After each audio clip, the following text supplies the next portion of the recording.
Ever feel like you just want to get up to speed on something interesting? Like Yeah. really get it without wading through tons of info? Uh-huh. Well, that's what we're doing today. We're taking a deep dive into Old Perth whiskey. Yeah, should be good. We've got some tasting notes here from Whisky.dk, and their website info really helps paint the picture. Right. And our mission basically is to figure out what makes Old Perth, well, Old Perth. Mm-hmm.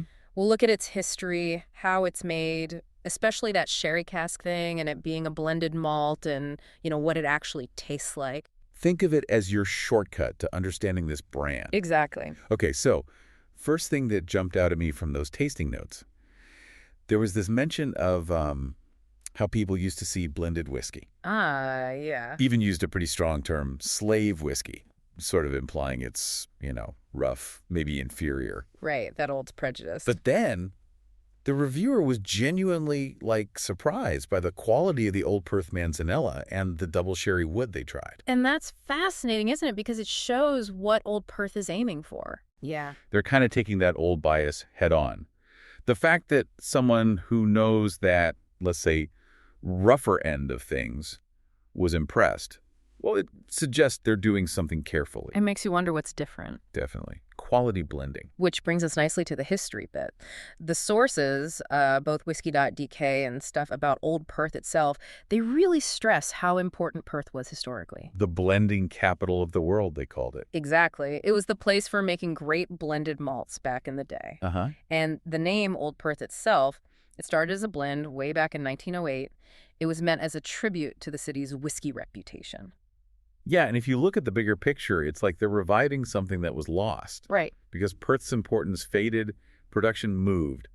But the Morrison family, Morris and Scotch whiskey distillers, now they deliberately brought back the name and the blending right there in Perth. And crucially, as you said, blending single malts. Yes, that's key for the quality we're talking about. Absolutely. And one thing that just keeps coming up is sherry casks. It seems central. Totally. Across all the product info, it's clear. Selected single malts, Speyside, Glenlivet region. And matured exclusively in sherry casks. Exclusively. That's not just a finish. That's fundamental to the Old Perth style. It tells you what kind of character they're going for. It really does. Sets the expectation. Richness, fruit, spice. That sherry spectrum. So let's dive into those tasting notes then, starting with the Old Perth Manzanilla. Okay. The reviewer found the smell really pleasant. Sherry, nuts, almonds, fresh grapes. But importantly, it wasn't overpowering. Yeah. Which they kind of expected it might be. And that's interesting with Manzanilla. It's a drier style of sherry where it can have a salty edge. Oh, okay. So the fact the aroma wasn't too aggressive suggests they've balanced it well. The cask isn't totally dominating the spirit underneath. Skillful integration. And the taste was where it really shone for the reviewer. Described it as intense and powerful sherry flavors. A little bitterness at the end, maybe? Which fits Manzanilla. Ah, right. But again, highlighted the balance. It wasn't just a sherry bomb. Good. Balance is key. The only slight knock was maybe a quick finish. Yeah, saw that. But a quick finish isn't always bad. Can be quite clean, refreshing. True. And remember, this one's a limited edition. What was it? 53.4% ABV? Yeah, 53.4% and only 4,200 bottles. So likely a more intense expression anyway. Makes sense. Okay, moving on then. The Old Perth Double Sherry Wood. Right, the clue's in the name. Matured in both Pedro Ximénez and Oloroso sherry casks. A deliberate combo. Oloroso brings dried fruits, nuts, spice. PX is all about that intense sweetness, raisins, figs, molasses. And the reviewer picked that up. Sherry on the nose, definitely, but again, not too much. Inviting. So a potentially richer, more complex aroma than the Manzanilla. Seems like it. And the taste followed through. Darker flavors. Raisins, figs, dark chocolate, even a hint of coffee. Okay, so you're getting those layers. The PX sweetness, the Oloroso depth. Uh-huh. And again, praise the balance. Though, also noted a slightly short finish, like the Manzanita. Interesting, that short finish again. This one's 48.2% ABV. So that consistent balance they mention, despite the different sherry types and ABVs, that points to skillful blending, doesn't it? Yeah, getting those cask influences to work together. Right. Not just clash or overwhelm. That's slightly shorter finish on both, though. Yeah. I wonder if that's like a house style. Could be. Maybe they want that core flavor impact without a long tail. Or it could just be these specific casks, these expressions. Hard to say without trying more. Well, speaking of more, Whisky.dk lists quite a few others, and they all seem to double down on the sherry theme. Oh, yeah. There's an Old Perth Palo Cortado, 55.8% ADV. Ooh, Palo Cortado casks. Those are interesting. How so? Well, Palo Cortado sherry is kind of complex. Starts aging like a Fino under floor, gets nutty, then loses the floor and ages oxidatively like an Oloroso, getting richer. So you get a mix of styles. Exactly. Dry, nutty notes meeting richer, fuller character should make for a really unique whiskey. Sounds good. Then there's the Old Perth Pedro Ximenez, 56.2% ADV. All PX casks. Exclusively.